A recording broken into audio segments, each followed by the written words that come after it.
ನಾವು ಲಕ್ಷ್ಮಿಯನ್ನ ಉತ್ಪತ್ತಿ ಮಾಡೋರು. ನಮ್ಮ ದೇಶವನ್ನ ಅದೆಷ್ಟು ಕೊಳ್ಳೆ ಹೊಡೆದ್ರು.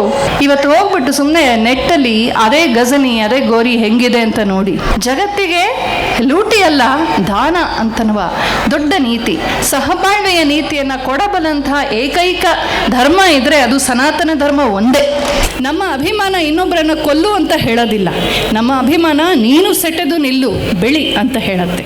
ಎಲ್ಲಿ ಸನಾತನ ಧರ್ಮ ಇಲ್ವೋ ಅಂಥ ಕಡೆ ಬೇರೆ ಮತಗಳು, ಆಚೆಯಿಂದ ಬಂದ ಮತಗಳು ಕೂಡ ಸುರಕ್ಷಿತವಾಗಿರೋಕ್ಕಾಗೋದಿಲ್ಲ. ನಮ್ಮನ್ನು ಯಾರಾದರೂ ವೈಯಕ್ತಿಕವಾಗಿ ನಿಂದಿಸಿದ್ರೆ, ಬೈದರೆ, ಅವಮಾನ ಮಾಡಿದ್ರೆ ಓಕೆ, ಅವರನ್ನು ಕ್ಷಮಿಸೋಣ. ಆದರೆ ನನ್ನ ರಾಮನ ಬಗ್ಗೆ, ನನ್ನ ಕೃಷ್ಣನ ಬಗ್ಗೆ, ನನ್ನ ದೇವರ ಬಗ್ಗೆ, ನನ್ನ ಧರ್ಮದ ಬಗ್ಗೆ, ನನ್ನ ಬಿಂದಿ ಬಗ್ಗೆ, ನನ್ನ ವೇದಾಂತದ ಬಗ್ಗೆ, ನಮ್ಮ ಕನ್ನಡದ ಬಗ್ಗೆ, ನಮ್ಮ ಸಂಸ್ಕೃತದ ಬಗ್ಗೆ ಅಡ್ಡಡ್ಡಕ್ಕೆ ಮಾತಾಡಿದ್ರೆ ಮಾತ್ರ ಅವರನ್ನು ಸ್ಪೇರ್ ಮಾಡಬಾರ್ದು. ಸನಾತನ ಧರ್ಮ, ಹಿಂದೂ ಧರ್ಮ ಅಂತ ಯಾವುದನ್ನು ಕರಿತೀವಿ, ಇದು ವಿಶ್ವಗುರುವಾಗಿ ಜಗತ್ಪ್ರಸಿದ್ಧವಾದದ್ದು. ನಾವು ಕತ್ತಿ ಹಿಡಿದು ಇನ್ನೊಂದು ರಾಷ್ಟ್ರಕ್ಕೆ ನುಗ್ಗಿ ಕೊಂದು ಕೊಚ್ಚಿ ಮತಾಂತರ ಮಾಡಿ ಹಾಳು ಮಾಡಿ ನಾವು ತುಂಬ ಸುಪ್ರೀಂ ಅಂತ ಮೆರೆದಂಥವರಲ್ಲ. ನಾವು ಜಗತ್ತಿಗೆ ಯೋಗವನ್ನು ಕೊಟ್ವಿ. ಜಗತ್ತಿಗೆ ಯೋಗವನ್ನು ಕೊಟ್ಟಿದ್ದು ಸನಾತನ ಧರ್ಮ. ಆಯುರ್ವೇದವನ್ನು ಕೊಟ್ಟಿದ್ದು ಹೇಳ್ರಿ ಸನಾತನ ಧರ್ಮ. ಎದೆ ತಟ್ಟಿ ಹೇಳೋಣ. ಜಗತ್ತಿಗೆ ಯೋಗವನ್ನು ಕೊಟ್ಟಿದ್ದು, ಆಯುರ್ವೇದವನ್ನು ಕೊಟ್ಟಿದ್ದು, ವೇದವನ್ನು ಕೊಟ್ಟಿದ್ದು, ವೇದಾಂತವನ್ನು ಕೊಟ್ಟಿದ್ದು, ಸಂಗೀತವನ್ನು ಕೊಟ್ಟಿದ್ದು, 100 ಲಿಪಿಗಳನ್ನು ಕೊಟ್ಟಿದ್ದು, ಏನು ಕೇಳಿಸ್ತಿಲ್ಲ ನನಗೆ, 100 ಭಾಷೆಗಳನ್ನು ಕೊಟ್ಟಿದ್ದು, 100 ಕಲೆಗಳನ್ನು ಕೊಟ್ಟಿದ್ದು, ಬಗೆ ಬಗೆಯ ವಿದ್ಯಾ ಪ್ರಕಾರಗಳನ್ನು ಜಗತ್ತಿಗೆ ಕೊಟ್ಟಿದ್ದು ಸನಾತನ ಧರ್ಮ. ಮಸಾಲೆ ದೋಸೆ ಕೊಟ್ಟಿದ್ದು ಸನಾತನ ಧರ್ಮ. ಡೋಕ್ಲಾ ಕೊಟ್ಟಿದ್ದು, ಪಾನಿಪುರಿ ಕೊಟ್ಟಿದ್ದು. ಇವತ್ತು ಜಗತ್ತಿಗೆಲ್ಲ ನಮ್ಮ ಸಾಫ್ಟ್ ಸ್ಕಿಲ್ಸನ್ನು ಕೊಡ್ತಾ ಇರೋದು ಕೂಡ ಭಾರತನೇ. ಕಷ್ಟದಲ್ಲಿರುವಂತಹ ರಾಷ್ಟ್ರಗಳಿಗೆ ಔಷಧವನ್ನು ಕೊಡ್ತಾ ಇದ್ದೀವಿ, ಆಹಾರವನ್ನು ಕೊಡ್ತಾ ಇದ್ದೀವಿ. ಎಲ್ಲವನ್ನು ಕೊಟ್ಟು ನಾವು ಇವತ್ತು 4th ಲಾರ್ಜೆಸ್ಟ್ ಎಕಾನಮಿ ಆಗಿದ್ದೀವಿ. ಇದು ಸನಾತನ ಧರ್ಮದ ನೀತಿ. ಸನಾತನ ಧರ್ಮದ ಪ್ರಕಾರ ಸಂಪತ್ತು, ಜ್ಞಾನ ಅನ್ನೋದು ಆಚೆಯಿಂದ ಸೆಳ್ಕೊಳ್ಳೋ ಅಂಥದ್ದಲ್ಲ, ಇಲ್ಲಿಂದ ವ್ಯಕ್ತವಾಗಿಸುವಂಥದ್ದು. ವಿತ್ತಂ ಬಹುಕುರ್ವೀತ ಅಂತ ವೇದ ಹೇಳುತ್ತೆ. ಮತ್ತು ವೇದ ಹೇಳುತ್ತೆ 100 ಹಸ್ತಗಳಿಂದ ಸಂಪಾದಿಸು, 1000 ಹಸ್ತಗಳಿಂದ ಅದನ್ನು ವಿತರಿಸು ಅಂತ. ನಾವು ಲಕ್ಷ್ಮಿಯನ್ನು ಉತ್ಪತ್ತಿ ಮಾಡೋರು. ನಮ್ಮ ದೇಶವನ್ನು ಅದೆಷ್ಟು ಕೊಳ್ಳೆ ಹೊಡೆದ್ರು, ನಮ್ಮ ದೇವಸ್ಥಾನಗಳನ್ನು ಎಷ್ಟು ಕೊಳ್ಳೆ ಹೊಡೆದ್ರು, ಎಷ್ಟು ನಾಶ ಮಾಡಿದ್ರು. ಇವತ್ತು ಹೋಗ್ಬಿಟ್ಟು ಸುಮ್ಮನೆ ನೆಟ್ಟಲ್ಲಿ ಅದೇ ಗಜನಿ ಅದೇ ಗೋರಿ ಹೆಂಗಿದೆ ಅಂತ ನೋಡಿ. ಬಾಳು ಬಿದ್ದಂಥ ಸ್ಲಮ್ ಥರ ಇದೆ. ಯಾವ ನಮ್ಮ ದೇಶವನ್ನು ಅಷ್ಟೊಂದು ಲೂಟಿ ಮಾಡಿದ್ರು ಅಂಥ ನಮ್ಮ ದೇಶದಲ್ಲಿ 10 ವರ್ಷಗಳ ಹಿಂದೆ ನಮ್ಮ ತಿರುವನಂತಪುರದ ಅನಂತ ಪದ್ಮನಾಭ ಸ್ವಾಮಿ ದೇವಸ್ಥಾನದಲ್ಲಿ ಅದು ಎಷ್ಟು ಸಂಪತ್ತು ಸಿಕ್ತು. ಮೊನ್ನೆ ಲಕ್ಕುಂಡಿಯಲ್ಲೂ ಏನೇನೋ ಸಿಗ್ತಾ ಇದೆ. ಯಾಕೆ ಅಂದರೆ ನಾವು ಲಕ್ಷ್ಮಿಯನ್ನು ಉತ್ಪತ್ತಿ ಮಾಡುವಂಥ ಜನ, ಲಕ್ಷ್ಮಿಯನ್ನು ಪೂಜಿಸುವಂಥ ಜನ. ಜಗತ್ತಿಗೆ ಲೂಟಿ ಅಲ್ಲ ದಾನ ಅಂತನ್ನುವ ದೊಡ್ಡ ನೀತಿ, ಸಹಬಾಳ್ವೆಯ ನೀತಿಯನ್ನು ಕೊಡಬಲ್ಲಂತಹ ಏಕೈಕ ಧರ್ಮ ಇದ್ರೆ ಅದು ಸನಾತನ ಧರ್ಮ ಒಂದೇ. ಯಾಕೆ ಅಂದರೆ ನಾವು ಎನಗಿಂತ ಕಿರಿಯರಿಲ್ಲಯ್ಯ ಅಂತ ಕೈ ಮುಗಿತೀವಿ. ಬಸವಣ್ಣನವರು ಹೇಳ್ಕೊಟ್ಟಿದ್ದಾರೆ. ವಿನಮ್ರತೆಯನ್ನು ನಾವು ತೋರ್ತೀವಿ. ವಿನಮ್ರತೆಯಿಂದ ವಾಮನನು ತ್ರಿವಿಕ್ರಮನಾದಂತೆ ನಾವು ಬೆಳೆಯುವಂಥ ಜನ. ಆದರೆ ನಾನೇ ಶ್ರೇಷ್ಠ, ನನ್ನ ಪುಸ್ತಕನೇ ಸರಿ, ನನ್ನ ಗುರುನೇ ಸರಿ, ನಿನ್ನನ್ನು ಒಪ್ಕೋ, ಎದುರಿಸ್ಬಿಡ್ತೀನಿ, ಬೆದರಿಸ್ಬಿಡ್ತೀನಿ, ಸಾಯಿಸ್ಬಿಡ್ತೀನಿ ಅಂತ ಹೇಳುವಂಥ ಪೈಶಾಚಿಕ ಮತಗಳು ಜಗತ್ತನ್ನು ಹಾಳು ಮಾಡುತ್ತವೆ, ತಾವೂ ನಾಶವಾಗತ್ವೆ.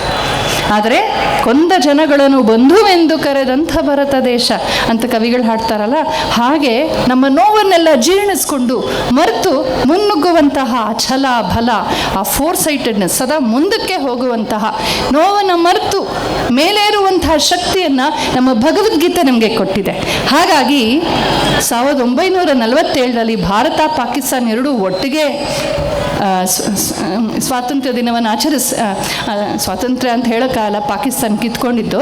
ಒಟ್ಟಿನಲ್ಲಿ ಆ ದಿನ ನಾವಿಬ್ಬರೂ ಕೂಡ ನಮ್ಮ ಈ ದೇಶಗಳನ್ನು ಪ್ರಾರಂಭ ಮಾಡಿದ್ವಿ. ಇವತ್ತು ಪಾಕಿಸ್ತಾನ ಭಿಕ್ಷಾಪಾತ್ರೆಯನ್ನು ಇಟ್ಕೊಂಡಿದೆ. ನಾವು ಜಗತ್ತಿನ 4th ಲಾರ್ಜೆಸ್ಟ್ ಎಕಾನಮಿ ಆಗಿದ್ದೀವಿ. ಇದಕ್ಕೆ ಕಾರಣ ಏನು ಗೊತ್ತಾ? ನಮ್ಮ ಧಮನಿಗಳಲ್ಲಿ ಹರಿತಾ ಇರುವಂಥ ಋಷಿಗಳ ರಕ್ತ. ಸ್ವಾಮಿ ವಿವೇಕಾನಂದ ಹೇಳ್ತಾರೆ, ನಮ್ಮ ಧಮನಿಗಳಲ್ಲಿ ಋಷಿಗಳ ರಕ್ತ ಹರಿತಾ ಇದೆ, ಸ್ವಲ್ಪ ಕೆರೆದು ನೋಡಿ ಅದು ಆಚೆ ಬರುತ್ತೆ ಅಂತ. ಕೆರೆಯೋ ಕೆಲಸ ಮಾಡಬೇಕು, ಅದಕ್ಕೆ ಸಮಾಜೋತ್ಸವ ಬೇಕಾಗಿರೋದು. ನಮ್ಮಲ್ಲಿ ಎಲ್ಲವೂ ಇದೆ. ವಿವೇಕಾನಂದರದೇ ಮಾತನ್ನು ಇಲ್ಲಿ ಆ ಮಹಾತ್ಮರು ಫೋಟೋ ಹಾಕಿದ್ದಾರೆ. ಅವರೊಂದು ಮಾತು ಹೇಳ್ತಾರೆ, what is it that India lacks? ಭಾರತಕ್ಕೆ ಯಾವುದರ ಭಾವ? Not philosophy, not culture, not man power, not resources. It is self esteem that has been trampled upon by years of colonisation ಅಂತ. ಸಾವಿರಾರು ವರ್ಷಗಳ ಈ ಕಲನೈಸೇಷನ್ ಏನು ಮಾಡಿದೆ ಅಂದರೆ ನಮ್ಮ ಸ್ವಾಭಿಮಾನವನ್ನು ಬತ್ತಿಸಿ ಬಿಟ್ಟಿದೆ. ಈ ಹಾಳು ಮೆಕಾಲೆ ಸಿಸ್ಟಮ್ ಅಂತ ಬಂತಲ್ಲ, ಆ ಹಾಳು ಮೆಕಾಲೆ ಸಿಸ್ಟಮ್ ಬಂದು ನಮಗೆ ನಿಮಗೆ ಬುದ್ಧಿ ಇಲ್ಲ, ನಿಮ್ಗೇನೂ ಗೊತ್ತಿಲ್ಲ, ನೀವು ಅನ್ಸಿವಿಲೈಸ್ಡು, ಅನ್ಎಜುಕೇಟೆಡ್ಡು, ಇಲ್ಲಿಟ್ರೇಟ್ ಅಂತೆಲ್ಲ ಹೇಳ್ಕೊಡ್ತಾರೆ. ನೂರಾರು ಲಿಪಿಗಳನ್ನು ಜಗತ್ತಿಗೆ ಕೊಟ್ಟಂತಹ ನಾವು ಇಲ್ಲಿಟ್ರೇಟಾ? ನೂರಾರು ಭಾಷೆಗಳನ್ನು, ನೂರಾರು ವಿದ್ಯಾ ಪ್ರಕಾರಗಳನ್ನು ಕೊಟ್ಟಂಥ ನಾವೆಲ್ಲಿಟ್ರೇಟಾ? ಒಬ್ಬ ಯುರೋಪಿಯನ್ನು ಅಹಂಕಾರಿ ಸ್ವಾಮಿ ವಿವೇಕಾನಂದರಿಗೆ ಹೇಳ್ತಾನೆ, ಸ್ವಾಮೀಜಿ ಕೇಳಿಸ್ತಾ ಇಲ್ಲ, ಸ್ವಾಮೀಜಿ ನೀವೆಲ್ಲ ಅನ್ಎಜುಕೇಟೆಡ್ ಪೀಪಲ್, ನಾವು ನಿಮಗೆ ಎಜುಕೇಷನ್ ಕೊಟ್ಟಿದ್ದು ಅಂತ. ಅದಕ್ಕೆ ವಿವೇಕಾನಂದರು ಹೇಳ್ತಾರೆ, sir, when your people were on the trees, my people were celebrating the Vedas and Ramayana ಅಂತ ಹೇಳ್ತಾರೆ. ಈ ಥರ ಉತ್ತರ ಕೊಡೋದನ್ನು ನಾವು ಕಲಿಬೇಕಾಗತ್ತೆ. ಜಗತ್ತಿಗೆ ನಾವು ಬರೀ ಡಾಲರ್ಸ್ಗಾಗಿ ಭಿಕ್ಷಾ ಪಾತ್ರೆ ಹಿಡ್ಕೊಂಡು ಹೋಗೋದಲ್ಲ, ನಾವು ನಮ್ಮ ಭಾರತೀಯತೆಯನ್ನು ಮೆರೆಯೋದಕ್ಕೆ ಹೋಗಬೇಕು. ಆ ರೀತಿಯ ಸ್ವಾಭಿಮಾನವನ್ನು ನಾವು ಮರ್ತಿದ್ದೀವಿ. ಅದನ್ನು ಮರೆಸೋವಂಥ ದೃಷ್ಟಿಯಿಂದಲೇ ಮೆಕಾಲೆ ಸಿಸ್ಟಮ್ ಬಂದಿರೋದು. ಮೆಕಾಲೆ ಈ ದೇಶಕ್ಕೆ ಬಂದಿದ್ದೇ ನಮ್ಮನ್ನು ಸ್ವಾಭಿಮಾನ ರಹಿತರನ್ನಾಗಿ ಮಾಡೋದು. ಅವನು ಈ ದೇಶಕ್ಕೆ ಬಂದಾಗ ಅವನಿಗೊಂದು ಪ್ರಶ್ನೆ ಕಾಡಿತ್ತು. ನಾವು ಐರೋಪ್ಯರು, ಅಲ್ಲಿ ಅರಬ್ರು ಎಲ್ಲ ಇಡೀ ಪ್ರಪಂಚದಲ್ಲಿ ಯಾವ್ಯಾವ ದೇಶಕ್ಕೆ ಹೊಡೆದ್ವೋ, ಲೂಟಿ ಹೊಡೆದು ಕೊಂದು ಕೊಚ್ಚಿ 10 ವರ್ಷದಲ್ಲಿ, 20 ವರ್ಷದಲ್ಲಿ, 100 ವರ್ಷದಲ್ಲಿ ಎಲ್ಲರೂ ಮತಾಂತರ ಮಾಡಿಬಿಟ್ವಿ. ಆ ಮೂಲ ಸಂಸ್ಕೃತಿಯ ಅಸ್ಮಿತೆಯನ್ನೇ ನಾಶ ಮಾಡಿಬಿಟ್ವಿ. ಆದರೆ ಈ ಭಾರತೀಯರ ಮೇಲೆ ಮಧ್ಯಪ್ರಾಚ್ಯದವರು ದಾಳಿ ಮಾಡಿದ್ರು, ನಾವು ದಾಳಿ ಮಾಡಿದ್ವಿ, ದೇವಸ್ಥಾನಗಳನ್ನು ಹೊಡೆದಾಕಿದ್ವಿ, ಸಾಯಿಸಿದ್ವಿ, ಕೊಚ್ಚಿದ್ವಿ, ಕೊಂದ್ವಿ, ಬಡತನ ಕೀಳಿಸಿದ್ವಿ, ಏನೆಲ್ಲ ಅನರ್ಥ ಪರಂಪರೆಯನ್ನು ಮಾಡಿದ್ರು ಕೂಡ ಇವತ್ತು ಒಬ್ಬಟ್ಟು ಮಾಡ್ಕೊಂಡು ತಿಂತಾರೆ. ಬಡವರಲ್ಲಿ ಬಡವರು ಕೂಡ ದಾನ ಮಾಡ್ತಾರೆ. ಬಡವರು ಮದುವೆ ಮಾಡಿದ್ರು 10 ಜನಕ್ಕೆ ಊಟ ಹಾಕ್ತಾರೆ, ದೇವಸ್ಥಾನಕ್ಕೆ ಕೊಡ್ತಾರೆ, ಮಠ ಮಂದಿರಗಳು ಕೊಡ್ತಾರೆ. ಒಬ್ಬರಿಗೋ ಇಬ್ಬರಿಗೋ ಸ್ವಾಭಿಮಾನ ಬಂದರೆ ಸರಿ. ಇಡೀ ಈ ಭಾರತೀಯರಲ್ಲಿ ಬಡತನವೇ ಬರಲಿ, ಕಷ್ಟವೇ ಬರಲಿ, ಧರ್ಮವನ್ನು, ದೇಶವನ್ನು ನಾನು ಬಿಡೋದಿಲ್ಲ ಅಂತನ್ನುವ ಅಂಥ ಒಂದು ಅಭಿಮಾನ ಎಲ್ಲಿಂದ ಬರುತ್ತೆ ಇವ್ರಿಗೆ ಅನ್ನುವ ಪ್ರಶ್ನೆ ಕಾಡಿತ್ತು. ಆಗ ಅವ್ನು ನೋಡ್ತಾನೆ, ಭಾರತೀಯ ಯುವಕ ಒಬ್ಬ ತನ್ನ ತಂದೆ ತಾಯಿಗೆ, ಅಜ್ಜಿ ತಾತ ಅಲ್ಲದೆ ಅಡುಗೆ ಭಟ್ಟನಿಗೆ ನಮಸ್ಕಾರ ಮಾಡ್ತಾನೆ. ಕೇಳ್ತಾನೆ, ಯಾಕೆ ವೈ ಡು ಯು ಬೋ ಡೌನ್ ಟು ಎ ಬಟ್ಲರ್ ಅಂತ, ನಿನ್ನ ಕೆಳಗೆ ಕೆಲಸ ಮಾಡೋನು ಯಾಕೆ ನಮಸ್ಕಾರ ಮಾಡಿದೆ ಅಂತ. ಆಗ ಆತ ಹೇಳ್ತಾನೆ, ಅವನು ಬಡವ ಇರ್ಬೋದು, ನನ್ನ ಹತ್ರ ಕೆಲಸಕ್ಕಿರ್ಬೋದು, ಆದರೆ ಅವನೊಬ್ಬ ಪಂಡಿತ, ಅವನೊಬ್ಬ ಗುರು, ಶಿಕ್ಷಕ ಅವನು. ಸೊ ವಾಟ್ ಅಂದ ಮೆಕಾಲೆ? ಇಲ್ಲ, ನಮ್ಮಲ್ಲಿ ಶಿಕ್ಷಕರಿಗೆ ರಾಜಂದ್ರು ನಮಸ್ಕಾರ ಮಾಡ್ತಾರೆ. ಯಾಕೆ? ಸಾವಿರಾರು ವರ್ಷಗಳ ನಮ್ಮ ವಿದ್ಯಾ ಪರಂಪರೆಯನ್ನು, ಭಾಷೆಗಳನ್ನು, ಸಂಸ್ಕಾರವನ್ನು, ಸಂಸ್ಕೃತಿಯನ್ನು ಪ್ರತಿಯೊಂದನ್ನು ಕೂಡ ಇಂಟ್ಯಾಕ್ಟಾಗಿ, ಅವಿಚ್ಛಿನ್ನವಾಗಿ ಉಳಿಸಿ ನಮ್ಮವರೆಗೂ ಉಳಿಸಿ ತಂದಂತಹ ಶಿಕ್ಷಕರಿಗೆ ಅತ್ಯುನ್ನತ ಸ್ಥಾನ ಕೊಡ್ತೀವಿ. ನಮ್ಮ ಸಂಸ್ಕೃತಿ ಎಷ್ಟು ದೊಡ್ಡದು ಅಂತಂದರೆ, ನಾವೆಷ್ಟು ಮುಂದೆ ಹೋಗ್ತೀವೋ ಅಷ್ಟು ನಮ್ಮ ಬೇರು ಕೂಡ ಆಳವಾಗುತ್ತೆ. ಮರ ಎಷ್ಟು ದೊಡ್ಡದಾದರೂ ಅದರ ಬೇರು ಅಷ್ಟೇ ಆಳವಾಗಬೇಕು. ಹಾಗೆ ನಾವು ಜಗತ್ತಿನ ಏನೇನು ಕಲ್ತರೂ ಕೂಡ ನಮ್ಮತನವನ್ನು ಇನ್ನಷ್ಟು ಆಳವಾಗಿ ನಾವು ಉಳಿಸ್ಕೊಳ್ತೀವಿ. ಅದಕ್ಕೆ ಕಾರಣ ನಮ್ಮ ಗುರು ಪರಂಪರೆ ಅಂತ. ಆಗ ಮೆಕಾಲೆಗೆ ಅರ್ಥವಾಯಿತು, ಇವರು ಗುರು ಪರಂಪರೆಯನ್ನು ಹಾಳು ಮಾಡಬೇಕು ಅಂತ. ಆಗ ತಂದಿದೆ ಇಂಗ್ಲೀಷ್ ಎಜುಕೇಷನ್ ಆ್ಯಕ್ಟ್. ಈ ಇಂಗ್ಲೀಷ್ ಎಜುಕೇಷನ್ ಆ್ಯಕ್ಟ್ 1835ನಲ್ಲಿ ಬಂತು. ಅದರಲ್ಲಿ ಏನು ಹೇಳ್ಕೊಟ್ರು? ಶಿಕೆ ಇಟ್ಕೊಳ್ಳೋ ಹಾಗಿಲ್ಲ, ಪಂಚೆ ಉಟ್ಕೊಳ್ಳೋ ಹಾಗಿಲ್ಲ, ಬಿಂದಿ ಇಟ್ಕೊಳ್ಳೋ ಹಾಗಿಲ್ಲ, ಬಳೆ ಹಾಕ್ಕೊಳ್ಳೋ ಹಾಗಿಲ್ಲ, ಹೂ ಮುಡ್ಕೊಳ್ಳೋ ಹಾಗಿಲ್ಲ, ಕನ್ನಡ ಮಾತಾಡಿದ್ರೆ ಫೈನು, ಸಂಸ್ಕೃತ ಡೆಡ್ ಲ್ಯಾಂಗ್ವೇಜು, ನೀವು ನಮ್ಮ ಮಾತು ಕೇಳಬೇಕು, ನಮ್ಮ ಹಾಗೆ ಉಡುಗೆ ತೊಡುಗೆ ಮಾಡ್ಕೋಬೇಕು, ನಿಮ್ಮ ಅಜ್ಜಿಗೆ ಬುದ್ಧಿ ಇಲ್ಲ, ತಾತಂಗೆ ಬುದ್ಧಿ ಇಲ್ಲ, ರಾಮ ಸರಿ ಇಲ್ಲ, ಕೃಷ್ಣ ಸರಿ ಇಲ್ಲ, ದೇವ್ರು ಸರಿ ಇಲ್ಲ, ಗುರುಗಳು ಸರಿ ಇಲ್ಲ, ಸನ್ಯಾಸಿಗಳನ್ನ ಆಡ್ಕೊಳ್ಳೋದು, ಅರ್ಚಕರನ್ನ ಆಡ್ಕೊಳ್ಳೋದು, ಜಮೀನ್ದಾರರನ್ನ ಆಡ್ಕೊಳ್ಳೋದು, ನಮ್ಮದಾದ ಎಲ್ಲವನ್ನೂ ಕೂಡ ದೋಷ ದೃಷ್ಟಿಯಿಂದ ನೋಡಿ ಅಲ್ಲಿದಾರಲ್ಲ ಅವರು, ಒಂದೊಂದು ವಾರ ಸ್ನಾನ ಮಾಡದಿದ್ರು ಕೂಡ ನಮಗೆ ಹೈಜೀನ್ ಪ್ರೀಚ್ ಮಾಡ್ತಾರಲ್ಲ, ಅವರನ್ನ ರೋಲ್ ಮಾಡೆಲ್ ಮಾಡ್ಕೊಳ್ಳುವಂಥ ದಾಸ್ಯ ಮನೋಭಾವವನ್ನು ನಿರ್ಮಾಣ ಮಾಡೋಕ್ಕೆ ಅವರು ಈ ಮೆಕಾಲೆ ಎಜುಕೇಷನ್ ತಂದರು. ನಾವೆಲ್ಲ ಅನ್ಯಾಯವಾಗಿ ಅದರ ವಿಕ್ಟಿಮ್ಸ್ ಆಗಿದ್ದೀವಿ. ಅಂಥ ಮೆಕಾಲೆ ಎಜುಕೇಷನ್ನಲ್ಲಿ ಹುಟ್ಟಿ ನಾವೆಲ್ಲ ತಲೆ ಕೆಡಿಸ್ಕೊಂಡಿದ್ರು ಕೂಡ ಇವತ್ತು Macaulay is only half successful. ಅದಕ್ಕೆ ಈ ಸಮಾಜೋತ್ಸವ ಒಂದು ದೊಡ್ಡ ಸಾಕ್ಷಿಯಾಗಿದೆ.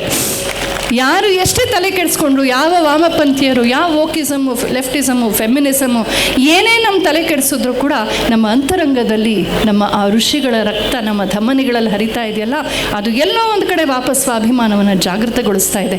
ಅದಕ್ಕಾಗಿ ನಮಗೆ ಅವಳು ಸಶಕ್ತರಾದ, ದೇಶಭಕ್ತರಾದ, ಶುದ್ಧ ಚಾರಿತ್ರ್ಯ ಸಂಪನ್ನರಾದ ಪ್ರಧಾನಮಂತ್ರಿ ಬಂದಿದ್ದಾರೆ. ಹಾಗಾಗಿ ಇಂಥ ಸಮಾಜೋತ್ಸವಗಳು ಹೆಚ್ಚೆಚ್ಚಾಗಿ ನಡಿಬೇಕು. ಯಾಕೆ ನಡಿಬೇಕು? ದುರಭಿಮಾನಕ್ಕಾಗಿ ಅಲ್ಲ, ಸ್ವಾಭಿಮಾನಕ್ಕಾಗಿ. ನಮ್ಮ ಅಭಿಮಾನ ಇನ್ನೊಬ್ಬರನ್ನು ಕೊಲ್ಲು ಅಂತ ಹೇಳೋದಿಲ್ಲ. ನಮ್ಮ ಅಭಿಮಾನ ನೀನು ಸೆಟೆದು ನಿಲ್ಲು, ಬೆಳಿ ಅಂತ ಹೇಳುತ್ತೆ. ಜಗತ್ತಿಗೆ ಎಲ್ಲವನ್ನೂ ಕೊಟ್ಟು ವಿಶ್ವಗುರುವಾಗುವಂಥ ಒಂದು ಸಾಮರ್ಥ್ಯ ಇದ್ದರೆ ಅದು ಭಾರತಕ್ಕಿದೆ, ಅದು ಸನಾತನ ಧರ್ಮಕ್ಕಿದೆ.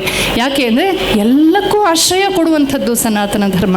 ಎಲ್ಲ ಮನೋಧರ್ಮದವರಿಗೂ ಒಂದು ದೊಡ್ಡ ಕಾಡಿನಲ್ಲಿ ಹೇಗೆ ಒಂದು ಹೆಮ್ಮರವೂ ಇರುತ್ತೋ, ಒಂದು ಪುಟ್ಟ ಅಣಬೆಯೂ ಇರುತ್ತೋ, ಹಾಗೆ ನಮ್ಮ ಸನಾತನ ಧರ್ಮದೊಳಗೆ ವೈದಿಕ ಪದ್ಧತಿ, ಆಗಮ ಪದ್ಧತಿ, ತಂತ್ರ ಪದ್ಧತಿ, ಜಾನಪದೀಯ ಪದ್ಧತಿಗಳು, ಸ್ಥಳೀಯ ಪದ್ಧತಿಗಳು, ಪ್ರಾದೇಶಿಕ ಪದ್ಧತಿಗಳು, ಅವರವರ ಕುಲ ಪದ್ಧತಿಗಳು ಎಷ್ಟು ಬೇಕು, ಇದಿಷ್ಟು ಕೂಡ ಸಮರಸವಾಗಿ ಇರಬಲ್ಲದು ಎಲ್ಲಿ?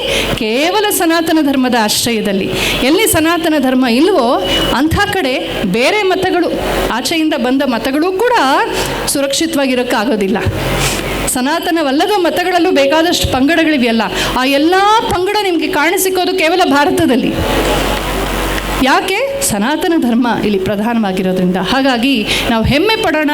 ನಮ್ಮದು ಕೈಯನ್ನು ರಕ್ತಸಿಕ್ತವಾಗಿಸ್ಕೊಳ್ಳುವಂಥ ಧರ್ಮವಲ್ಲ. ನಾವು ಜಗತ್ತಿಗೆ ಶಾಂತಿಯನ್ನು, ಪ್ರೀತಿಯನ್ನು ಕೊಡ್ತೀವಿ. ಆದರೆ ನಮ್ಮ ಬುಡಕ್ಕೆ ಏಟು ಬಿದ್ದಾಗ ರಾಮನಂತೆ ಕ್ಷಾತ್ರವನ್ನು ಕೂಡ ತೋರಿಸ್ತೀವಿ. ಹಾಗಾಗಿ ಕ್ಷಾತ್ರವನ್ನು ಮರೆಯದಿರೋಣ. ಒಳ್ಳೆತನ ಅಂದರೆ ಕ್ಷಾತ್ರಹೀನತೆ ಅಲ್ಲ. ನಮ್ಮ ದೇವತೆಗಳು ಅಭಯ ಮತ್ತು ವರದ ಹಸ್ತಗಳ ಜೊತೆ ಹಿಂದೆ ಆಯುಧ ಇಟ್ಕೊಂಡಿರ್ತಾರೆ. ದುಷ್ಟ ಶಿಕ್ಷಣ, ಶಿಷ್ಟ ರಕ್ಷಣ. ದೌಷ್ಟ್ಯವನ್ನು ಅಲ್ಲಲ್ಲೇ ನಾವು ಕೌಂಟರ್ ಮಾಡಬೇಕು. ಅಂತಹ ಬೌದ್ಧಿಕ ಕ್ಷಾತ್ರ, ಶಾರೀರಿಕ ಕ್ಷಾತ್ರ ಮತ್ತು ನೈತಿಕ ಕ್ಷಾತ್ರ ಮತ್ತು ರಾಜಕೀಯ ಕ್ಷಾತ್ರವೂ ನಮಗೆ ಬೇಕಾಗತ್ತೆ. ಕ್ಷಾತ್ರ ಬೇಲಿ ಇದ್ದ ಹಾಗೆ ನಮ್ಮ ಶಕ್ತಿಯನ್ನು, ಸಂಸ್ಕೃತಿಯನ್ನು ಉಳಿಸುವಂಥದ್ದು. ಹಾಗಾಗಿ ನಾವು ಪ್ರತಿಯೊಬ್ಬರು ಕೂಡ ನನ್ನ ದೇಶದ ಸೈನಿಕ ನಾನು ಅಂತ ಭಾವಿಸಬೇಕು. ನಮ್ಮ ದೇಶಕ್ಕಾಗಿ, ನಮ್ಮ ಧರ್ಮಕ್ಕಾಗಿ ನಿಲ್ಲೋಣ. ನಮ್ಮನ್ನು ಯಾರಾದರೂ ವೈಯಕ್ತಿಕವಾಗಿ ನಿಂದಿಸಿದ್ರೆ, ಬೈದರೆ, ಅವಮಾನ ಮಾಡಿದ್ರೆ ಓಕೆ, ಅವರನ್ನು ಕ್ಷಮಿಸೋಣ.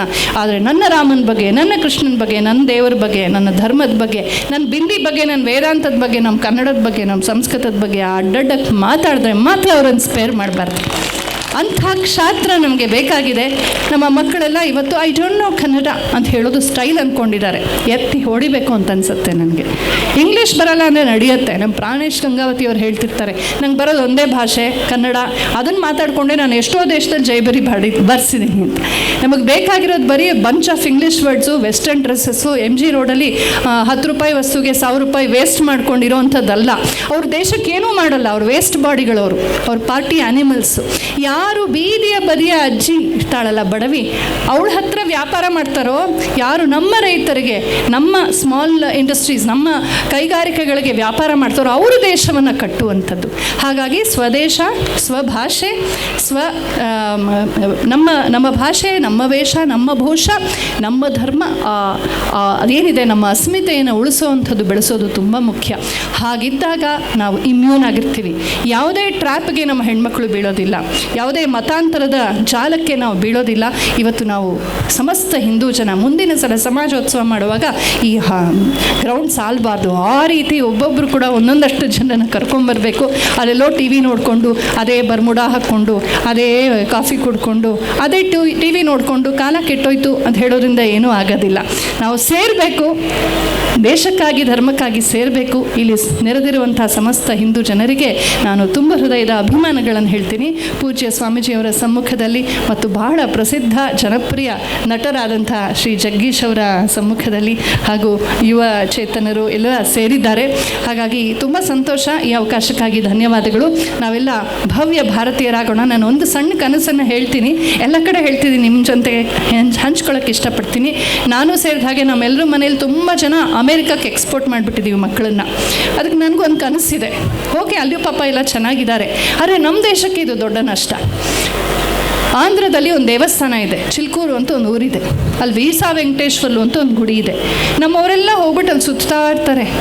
ವೆಂಕಟೇಶ್ವರ ಅಮೇರಿಕಕ್ಕೆ ವೀಸಾ ಕೊಡಿಸು, ವೆಂಕಟೇಶ್ವರ ಜರ್ಮನಿಗೆ ವೀಸಾ ಕೊಡಿಸು, UK ವೀಸಾ ಕೊಡಿಸು, ಆಸ್ಟ್ರೇಲಿಯಾಗೆ ವೀಸಾ ಕೊಡಿಸು ಅಂತ. ನಂದೇನು ಕನಸು ಅಂದರೆ ಅಮೇರಿಕದಲ್ಲಿ, ಆಸ್ಟ್ರೇಲಿಯಾದಲ್ಲಿ, ಯುರೋಪಿಯಾದಲ್ಲಿ ಎಲ್ಲ ಕಡೆ, UK ಎಲ್ಲ ಕಡೆ ನಾವು ಅಲ್ಲೊಂದು ಚಿಲ್ಕೂರು ವೆಂಕಟೇಶ್ವರನ ಗುಡಿಯ ಬ್ರ್ಯಾಂಚನ್ನು ಶುರು ಮಾಡಬೇಕು. ಅಲ್ಲಿ ಅವರು ಬಂದು ಪ್ರಾರ್ಥನೆ ಮಾಡಬೇಕು, ಹೇ ವೆಂಕಟೇಶ್ವರ ಭಾರತಕ್ಕೆ ವೀಸಾ ಕೊಡಿಸು, ಭಾರತಕ್ಕೆ ವೀಸಾ ಕೊಡಿಸು, ಭಾರತಕ್ಕೆ ವೀಸಾ ಕೊಡಿಸು ಅಂತ ಭಾರತವನ್ನು ಕಟ್ಟೋಣ. ಅಂಥ ಭಾರತವನ್ನು ಕಟ್ಟೋಣ. ಯಾಕಪ್ಪ ಈ ದೇಶ ಬಿಟ್ಟು ಹೋದ್ವಿ ಅಂತ ಎಲ್ಲರೂ ಬಾಯಿ ಮುಚ್ಕೊಂಡು ವಾಪಸ್ ಬರಬೇಕು. ಅಂಥ ಸುರಕ್ಷಿತವಾದ, ಸುಂದರವಾದ, ಸುದೃಢವಾದ, ಸಮೃದ್ಧವಾದ ಭಾರತವನ್ನು ಕಟ್ಟಬೇಕು ಅಂದರೆ ಡೆಸ್ಟಿನೇಷನ್ ಭಾರತ ಅಂತನ್ನುವ ಕನಸನ್ನು ಹೊರಬೇಕು. ಒಂದು 60 ವರ್ಷದ ಹಿಂದೆ ಡೆಸ್ಟಿನೇಷನ್ ಅಮೆರಿಕ ಅನ್ನುವ ಡ್ರೀಮನ್ನು ಹಬ್ಬಿಸ್ಬಿಟ್ರು. ಅದಕ್ಕೆ ಬಲಿ ಬಿದ್ದು ನಮ್ಮೆಲ್ಲರೂ ಜನ ಅಲ್ಲಿ ಹೋದರು. ಈಗ let us turn it around. Destination Bharat. ವಿಶ್ವೇಶ್ವರಯ್ಯನವರ ತಾಯಿ ಆ ಪುಟ್ಟ ಮಗುವಿನ ಕೈಯಲ್ಲಿ ತನ್ನ ಕೈಯಲ್ಲಿ ತೊಗೊಂಡ್ಕೊಂಡು ಹೇಳ್ತಾಳೆ, ಮಗು ನನಗೊಂದು ಮಾತು ಕೊಡು, ನೀನು ದೊಡ್ಡವನಾದ್ಮೇಲೆ ಏನು ಮಾಡ್ತೀಯೋ ಗೊತ್ತಿಲ್ಲ, ನಮ್ಮ ಇಡೀ ಹಳ್ಳಿಗೆ ಕುಡಿಯೋ ನೀರು ಸಿಕ್ಕೋ ಹಾಗೆ ಮಾಡಪ್ಪ ಅಂತ. ಅದು ಬೀಜಾಂಕುರ ವಿಶ್ವೇಶ್ವರಯ್ಯನವರಲ್ಲಿ. ಆ ಮಗು ನಾಳೆ ಕೇವಲ ಮುದ್ದೇನಹಳ್ಳಿಗೆ ಅಷ್ಟೇ ಅಲ್ಲ, ಚಿಕ್ಕಬಳ್ಳಾಪುರಕ್ಕೆ ಅಷ್ಟೇ ಅಲ್ಲ, ಕರ್ನಾಟಕಕ್ಕಷ್ಟೇ ಅಲ್ಲ, ಭಾರತಕ್ಕಷ್ಟೇ ಅಲ್ಲ, ಇಡೀ ಪ್ರಪಂಚದಲ್ಲಿ 106 ಕಡೆ ಅದ್ಭುತವಾದ ನೀರಾವರಿ ಯೋಜನೆಗಳನ್ನು ಮಾಡಿ ಎಂಥ ಲೋಕೋಪಯೋಗದ ಕೆಲಸಗಳನ್ನು ಮಾಡಿದ್ರು, ಇಂಥ ಕರ್ಮಯೋಗಿ ಆದರೂ ಅದಕ್ಕೆ ಕಾರಣ ಆ ಭಾರತೀಯ ತಾಯಿ ಹಾಕಿದಂಥ ಬೀಜಾಕುರ ಡೆಸ್ಟಿನೇಷನ್ ಭಾರತ ಅಂತ. ಹಾಗಾಗಿ ನಾವು ಈ ದೇಶವನ್ನು ಕಟ್ಟೋಣ, ಭವ್ಯ ಭಾರತವನ್ನು ಬೆಳೆಸೋಣ. ಭಾರತವೇ ಸನಾತನ, ಸನಾತನವೇ ಭಾರತ. ಹಾಗಾಗಿ ಸನಾತನ ಧರ್ಮಕ್ಕೆ ಮತ್ತು ಭಾರತ ಮಾತೆಗೆ ಜೈ ಹೇಳೋಣ. ಬೋಲೋ ಸನಾತನ ಹಿಂದೂ ಧರ್ಮಕ್ಕೆ, ಬೋಲೋ ಭಾರತ್ ಮಾತಾ ಕಿ. ನಮಸ್ಕಾರ, ಧನ್ಯವಾದ.